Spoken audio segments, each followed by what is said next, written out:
এই পৃথিবীতে অনেক মানুষ এসেছে, কিন্তু একজনই ছিলেন যার নাম নিলে আজও চোখ ভিজে যায়, হৃদয় শান্ত হয়ে যায়। তিনি আমাদের প্রিয় নবী হযরত মুহাম্মদ সাল্লাল্লাহু আলাইহি ওয়াসাল্লাম। তিনি ক্ষমতা পেয়েও ক্ষমা করেছেন, অপমান পেয়েও বদদোয়া করেননি।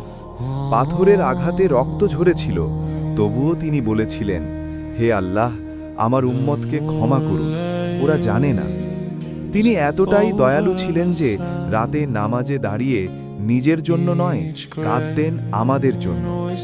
অনাথের মাথায় হাত রাখতেন, ক্ষুধার্থের পাশে বসতেন। দাসকে দাস বলে ডাকতেন না, সবাইকে মানুষ বলে সম্মান দিতেন।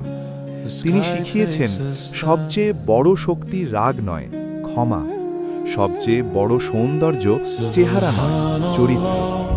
হে আল্লাহ, আমাদের অন্তরে প্রিয় নবী সাল্লাল্লাহু আলাইহি ওয়াসাল্লামের ভালোবাসা দান করুন। তার সুন্নাহ অনুযায়ী জীবন চলার তৌফিক দিন।